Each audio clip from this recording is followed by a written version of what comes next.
Today is September 15th, 2024. The conflict in Ukraine continues to grind on. Ukrainian forces continue to deteriorate both along the line of contact, but also amid their ongoing occupation of a small section of Kursk inside Russia, pre-2014 Russian borders.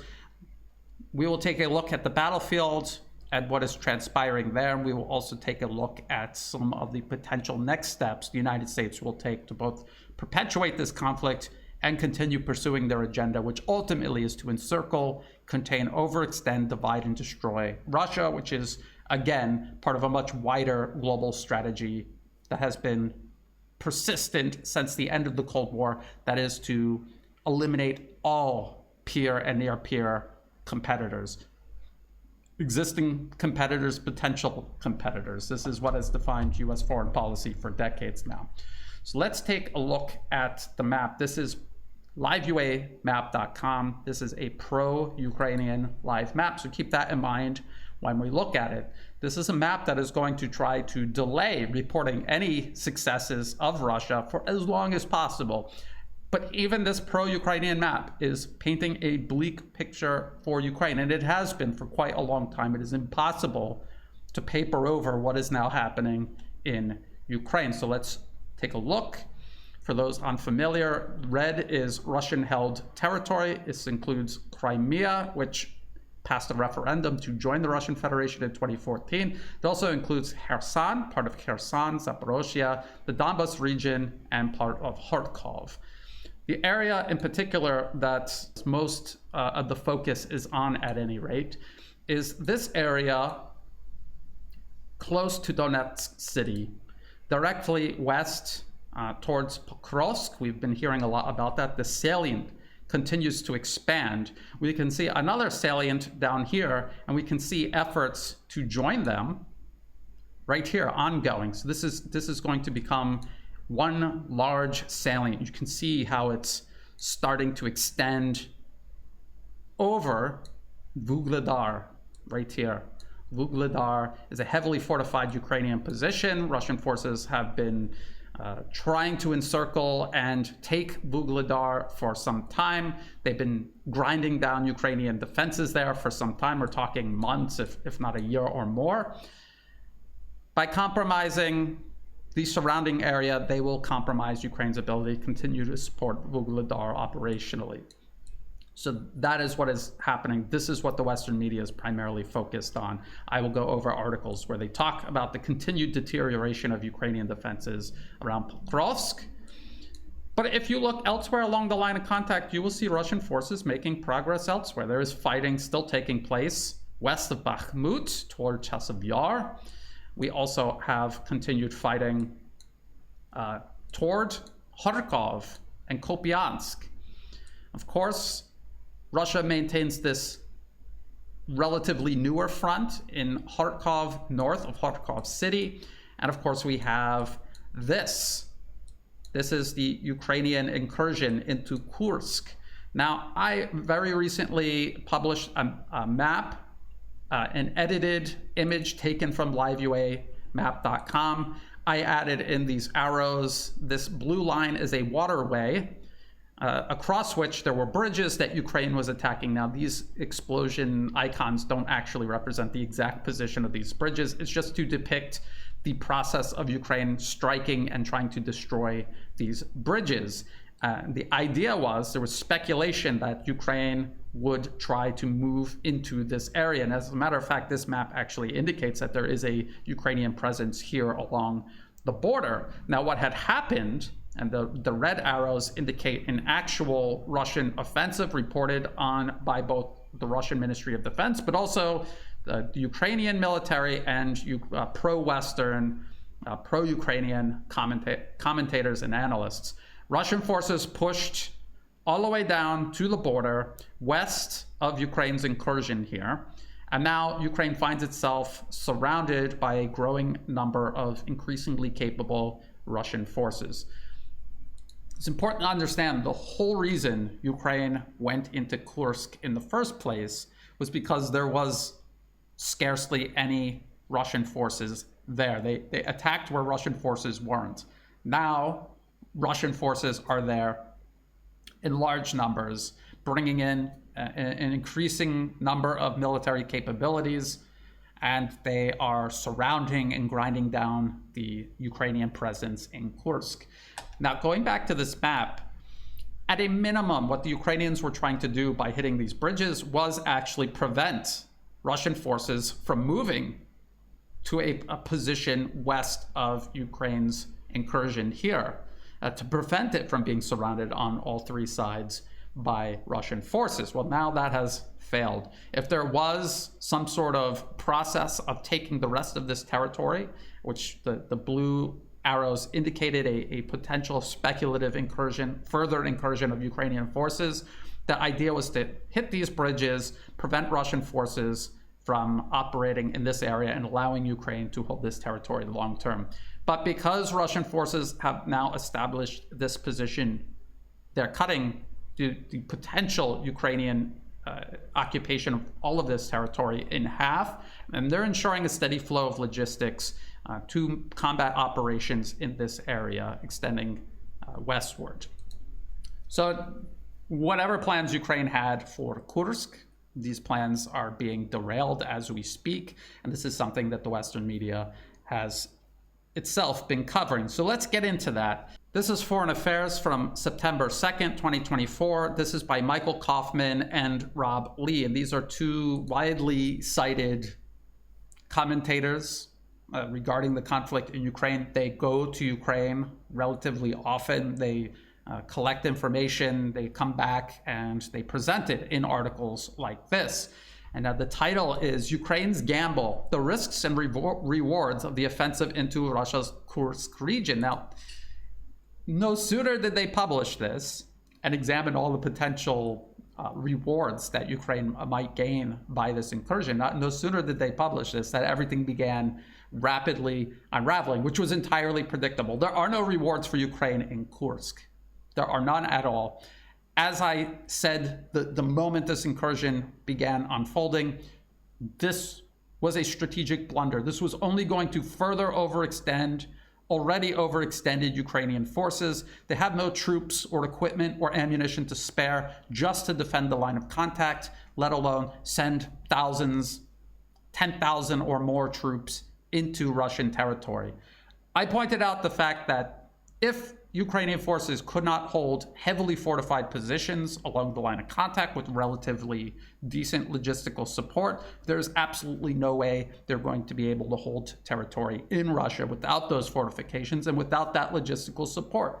Now, every single aspect of that analysis is being confirmed by the Western media, citing both US military officials and also Ukrainian officials and commanding officers on the field of battle. So let's read a little bit from this Foreign Affairs piece. And this was the thinking before everything started to unravel. And then let's talk about how it has unraveled by looking at more recent reports from the Western media. On August 6th, Ukraine launched a bold offensive into Russia's Kursk region, leveraging surprise and speed to quickly bypass Russian defensive lines. There were hardly any defenses to speak of. There was hardly a Russian military presence in Kursk at all, which is exactly why Ukraine picked this place to attack. And yes, when you are waging war, you try to attack your enemy where they aren't, avoid where they are strongest. This is a tenet of military strategy, stretching all the way back to Sun Tzu's The Art of War. But if your military is already badly losing, you have no resources to spare, doing something like this is only going to make the situation worse, not better. So there's a time and a place for attacking where the enemy isn't. And you have to attack the enemy where they aren't in a way that makes strategic sense, not because that's the only place you can attack without being immediately annihilated. Since then, Ukraine has captured a significant tract of Russian territory and taken hundreds of Russian soldiers as prisoners. Now, 3 weeks into the attack, so this was as of September 2nd, Ukrainian forces are holding territory and continuing offensive operations. They appear intent on consolidating a defensible buffer inside Russia. Well, this has all now unraveled, admittedly unraveled.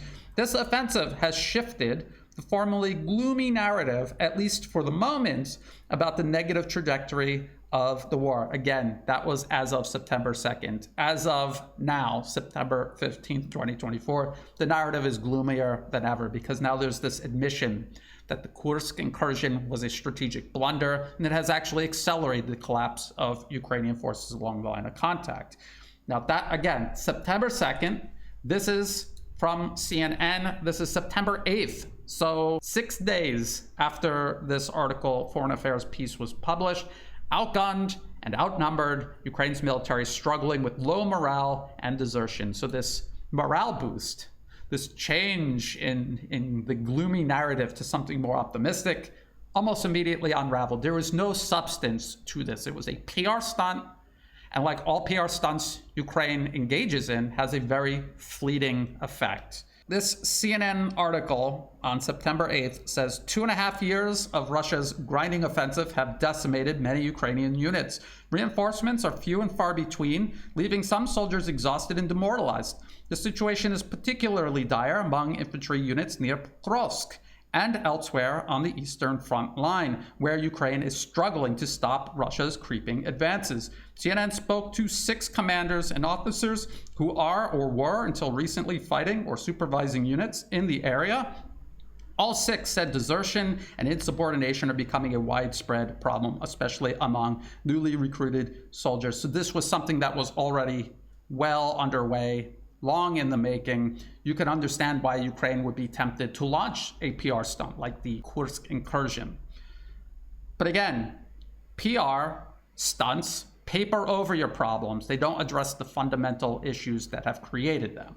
Now, getting back to the Foreign Affairs piece, it says, the offensive has yet to draw significant Russian forces from Ukraine's eastern regions, and it remains unclear how Ukraine's leaders intend to translate this tactical success into strategic or political gains. Well, it hadn't been drawing off Russian forces. It isn't, and it won't. Because as the incursion, the occupation in Kursk begins to crumble and deteriorate, there's less and less reason for Russia to move forces that are operating across the Donbas region to Kursk. By redirecting resources away from defensive efforts in the eastern Donetsk region, Ukraine is betting that other parts of the 750-mile front won't collapse, that it will not lose a large number of soldiers and equipment in Kursk, and that the benefits from its operations in Kursk will outweigh the costs sustained elsewhere. Well, now we can see that actually the front line is beginning to crumble and collapse at an accelerated rate, admittedly because of the Kursk incursion. It continues, Ukraine's military leadership also hoped the incursion would divert Russian forces from its front lines in the east. However, the commander-in-chief of the Ukrainian Armed Forces, Alexander Sursky, said that Russia has instead intensified its efforts and deployed its most combat-ready units to the Pokrovsk front in Donetsk. So it has achieved the exact opposite, has intensified Russian operations along the line of contact against weakened Ukrainian positions because Ukraine drew off troops and equipment to send to Kursk. So an absolute strategic blunder working to accelerate the collapse of Ukraine's front line. And of course, this the CNN article wasn't the only article painting a gloomy picture following the Kursk incursion. We have this from The Economist, danger in Donbas as Ukraine's front line falters. So it's not me saying Ukraine's front lines are faltering, it's the Western media, it's The Economist. Russian fighters are trying to encircle the defenders. And this is something that this was as of September 8th. There's this more recent BBC article. This is from today, September 14th, 15th, depending on where you are in the world. Ukrainians warn of being surrounded as Russia advances in east. So what you will hear is that, yes, Russia was advancing toward Pokrovsk, but Ukraine has since stabilized the front. Well, no, it didn't. As I explained, the closer Russian forces get to Pokrovsk, which is a built-up urban area, the slower they're going to work because the more dense Ukrainian defenses are, the longer it will take to grind them down with long-range fires and other military operations. This is the pattern that we have seen play out in Bakhmut, Avdiivka, now Pokrovsk. The Economist says for the past 2 months, Russia has poured most of these resources into attacking the logistical hub of Pokrovsk. The push advanced at an alarming rate and even accelerated after Ukraine launched an operation inside Russia that was designed to reduce the pressure. So again, it's not me making these claims. It's not the Russian Ministry of Defense making these claims. They are saying this, but it's because this is reality. And this is a reality that even the Western media is now admitting. Now, The Economist talks about logistics along the line of contact, not in Kursk, not the Ukrainian presence in Kursk, the Ukrainian line of contact, their most heavily fortified positions. This is what they say about logistics along the line of contact. Fuel trucks, supply vehicles, and headquarters have been pushed back, hiding from the tightening Russian noose. Resupply is no longer quick. Getting mortars or Javelin anti-tank rockets takes half a day at best. Evacuating the wounded is more complicated. There are field hospitals nearby to stabilize the worst off, but with the main road to Pokrovsk now cut, fewer make it to the full-fledged hospital in time. So this is the situation Ukrainian forces in their heavily fortified positions along the line of contact face in terms of logistics. How do you think Ukrainian forces in Kursk are doing in terms of fortifications and logistics? The Economist also notes Russia's numerical advantages along the line of contact, as well as advantages in drones and electronic warfare, which is something that I've been talking about all throughout the special military operation since it began in February 2022, something that I was accused of being a Russian propagandist for saying, but now something that The Economist and many others across the Western media are admitting. It is an inconvenient truth, but it is the truth nonetheless. Getting back to the foreign affairs piece, again, September 2nd. And just think about how quickly things have changed from when that was written and then published to now what is unfolding, admittedly, according to the Western media. Ukraine's Kursk incursion has raised flagging morale among its troops and restored the initiative along a patch of the front. No, it didn't. Not for any meaningful amount of time. The attack has also deeply embarrassed Moscow, maybe, demonstrating how unprepared Russia was for an offensive operation along the border. 3 months after launching its own incursion into Kharkov, Russia's leadership undoubtedly believed that the war was steadily going its way and that time was on its side. Well, it is going Russia's way. Time is on Russia's side, even if a PR stunt tries to make it appear otherwise. Clearly, it is working in favor of Russia, and you can see even this PR stunt unraveling specifically because it is working in Russia's favor.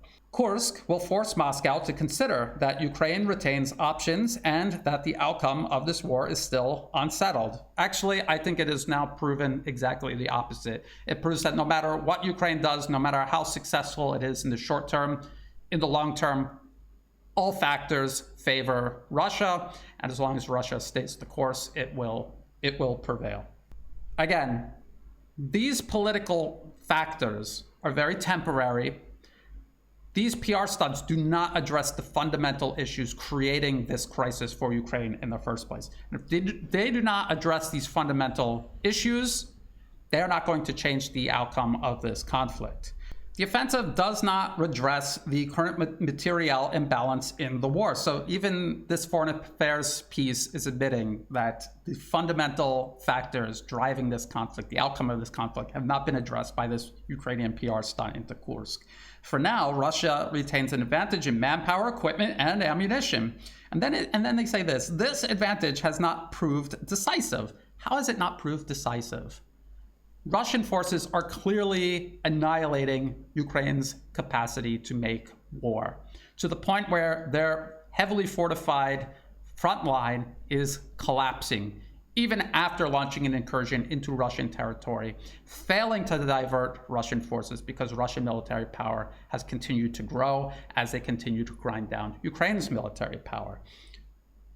When they say it hasn't been decisive, they're talking solely in terms of territorial capture, because in their mind, Michael Kaufman and Rob Lee still see this as a war of territorial conquest. They do not seem to understand or grasp the strategy of attrition Russia is using. They are not trying to break through Ukrainian defenses and seize territory. They are trying to annihilate Ukrainian defenses, and then as Ukrainian forces fall back, they gain territory. It is a completely different process. It is abundantly clear that this is the strategy Russia is using, and yet they continue insisting on this theory of victory based on territorial conquest. And I don't know if they're doing that because they honestly can't understand or comprehend what is going on, or if it's a convenient propaganda ploy to convince people who still pay attention to what they are saying, to convince them that somehow Russia is losing, even as they clearly are annihilating Ukrainian forces, collapsing their fighting capacity in a slow motion campaign along the entire line of contact. Now, getting back to Michael Kaufman and Rob Lee's piece in Foreign Affairs, this is how it concludes. Since 2023, Washington has been out of ideas for how to successfully end the war on terms favorable to Ukraine. There are no terms favorable to Ukraine that this can conclude on. Kiev, meanwhile, has been focused on stabilizing the front line, but equally worried about the prevailing gloomy narrative and the sense that Ukraine is losing the war. There's not a sense that Ukraine is losing the war. Ukraine is losing the war. The Kursk operation helps address the latter at the risk of doing damage to the former. And then it turns out, no, actually, it's not helping either. Whether or not Kursk succeeds, well, it is failing before our very eyes. At least it is not an attempt to refight the failed 2023 offensive, a set-piece battle in which Ukraine held no decisive advantages. Ukraine only held an advantage in Kursk in the opening phase of the operation because there were no Russian forces there. Again, there are now Russian forces there. They have no advantages, and they are being obliterated. It makes no sense at all for Ukrainian forces to continue operating in Kursk. It's just going to get them killed, and it's going to strain an already overloaded logistical network. This obsession with the narrative, again, you can paper over the narrative. You can convince large numbers of people that Ukraine is not losing the war, but that does not actually change the fact that Ukraine is losing the war. This is all an attempt to paper over reality, not address the factors actually shaping that reality.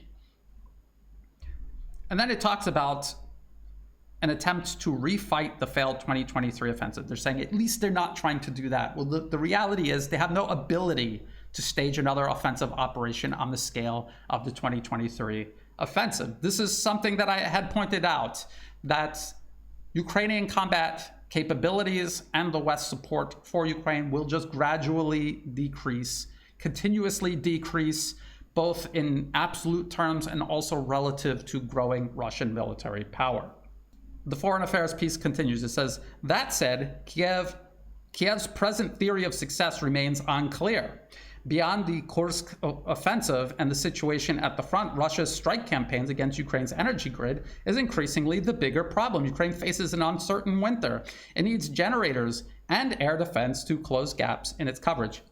There is no way to get enough air defense to close gaps in its coverage. The West literally, physically cannot create enough air defense systems or munitions to protect Ukraine from Russian missile and drone attacks. More important, Ukraine needs a way to compel Russia to stop these strikes. If not in 2024, then certainly in 2025. In this light, Ukraine's desire to lift the remaining restrictions on the use of Western long-range strike systems is understandable. The Kursk offensive has prompted that conversation, but it needs to do much more. Again, the problem with these Western long-range weapon systems that Ukraine wants to use across the rest of Russia is that they don't exist in nearly large enough numbers. They already have been insufficient to change the dynamics of the fighting strategically along the line of contact and immediately behind it.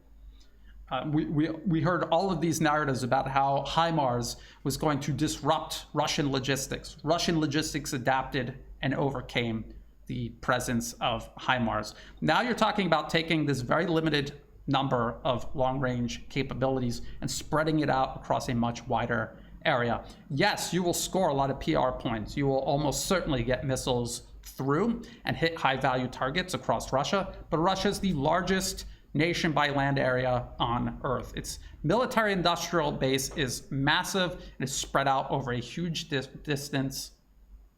There is no way you're going to disrupt Russian combat operations by using a limited number of long-range weapons to strike at these capabilities.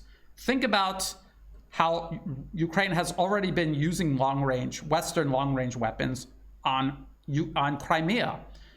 Crimea is being used to launch airstrikes, missile strikes. There's air defense systems based there. There's naval facilities based there.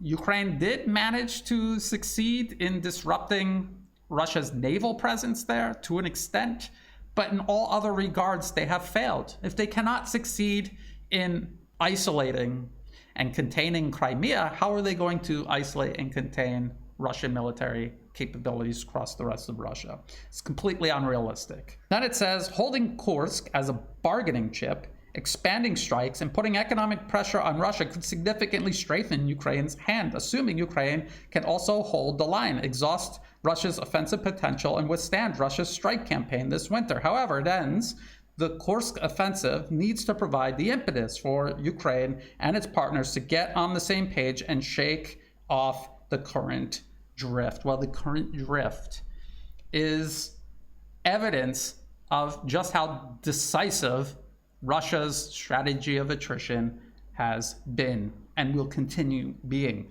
There is this drift. There's this gloomy narrative, or this perception that Ukraine is losing, because it is losing, precisely because of Russia's strategy of attrition. So again, this obsession with Russia isn't taking huge tracts of territory, therefore its military operations, its advantages are not decisive. They are decisive. This is the New York Times. This is September 12th, 2024. Biden poised to approve Ukraine's use of long-range Western weapons in Russia. The topic will be on the agenda.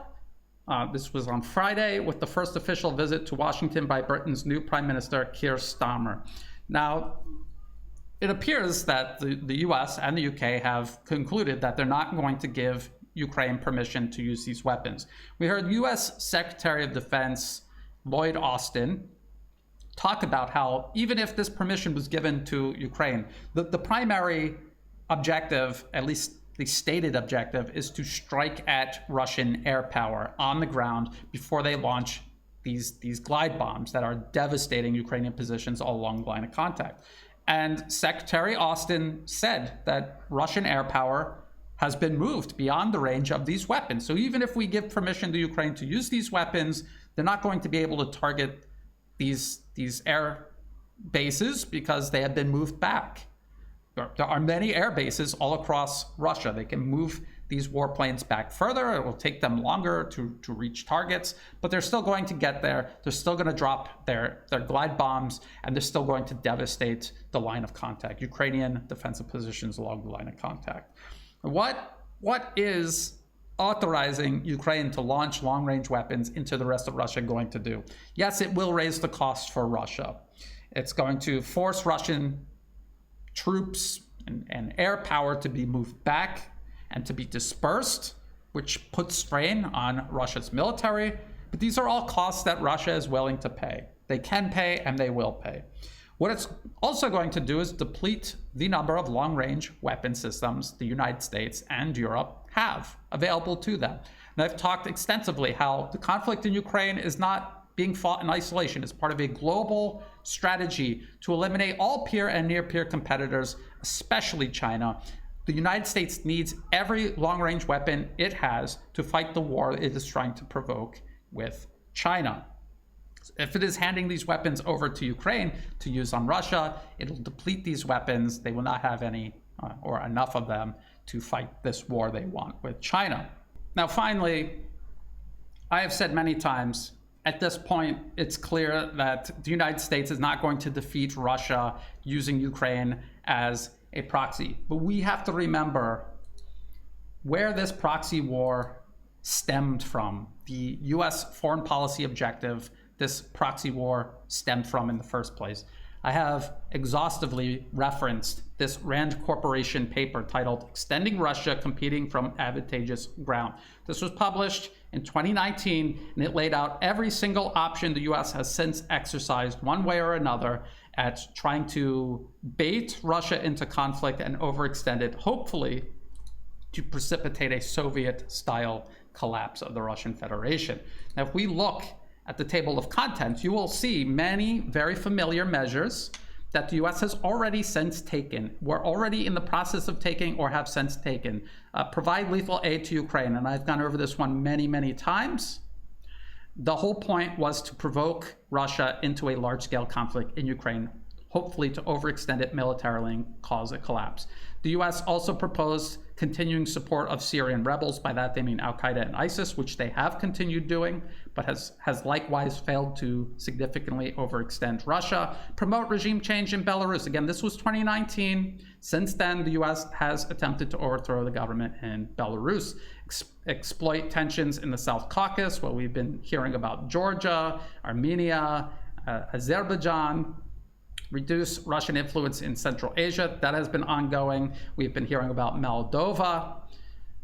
And then there are these options here, ideological and informational measures, pathways for influence operations. Let's take a look at this one closer. It says, the hold that regimes have on power can weaken or collapse for many reasons, from external invasion to coups to a withdrawal of popular support. While Russia does have genuine external security concerns, this chapter focuses on potential domestic threats to regime stability. In particular, it focuses on the prospects for widespread popular dissatisfaction with the regime. So they're talking about the US sponsoring and perpetuating popular dissatisfaction in Russia to undermine and overthrow the regime. Regime change, the color revolution option that the United States used in 2014 in Ukraine to overthrow the elected government of Ukraine and install a client regime in its place. The political capture of Ukraine. They're talking about doing this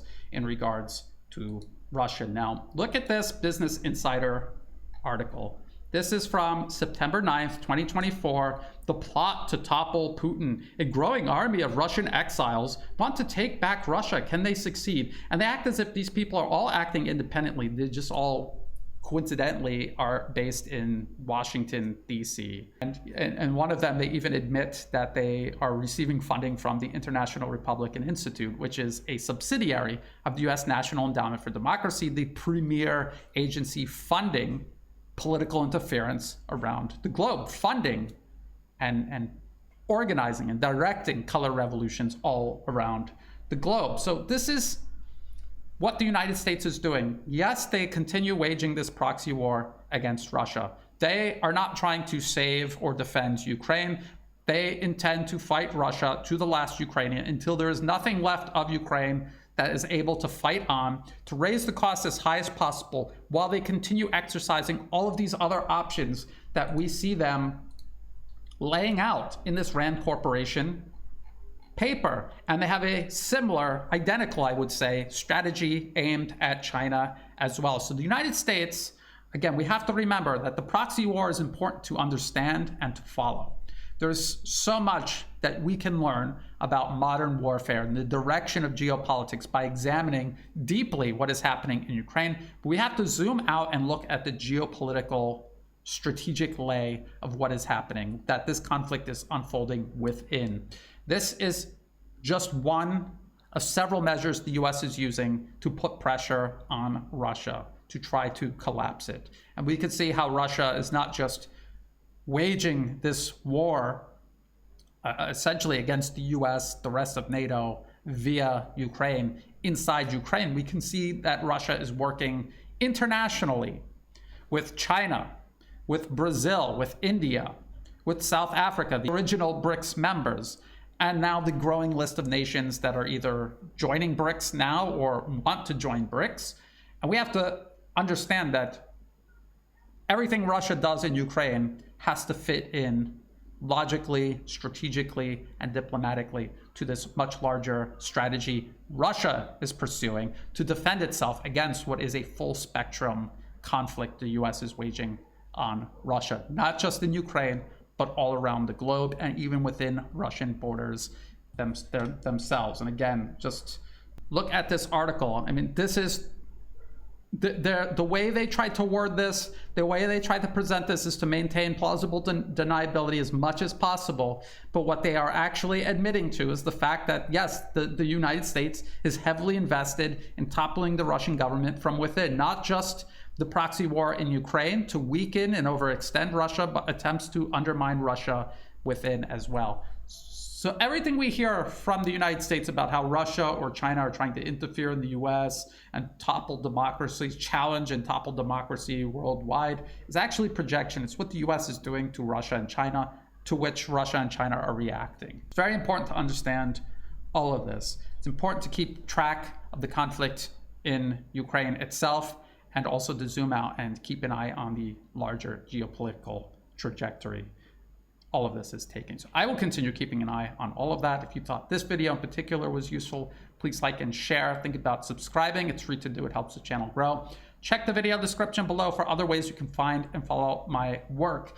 I have my work on YouTube, on Rumble. All of my videos are also backed up on Telegram. On Telegram, I am able to publish absolutely everything at the moment, even my articles that I write for New Eastern Outlook. The links to New Eastern Outlook articles are currently blocked on X. Also in the video description below, you will find all of the links that I referenced, as well as for ways you can help support my work. I do not monetize any of my social media platforms. If ads pop up, feel free to skip them.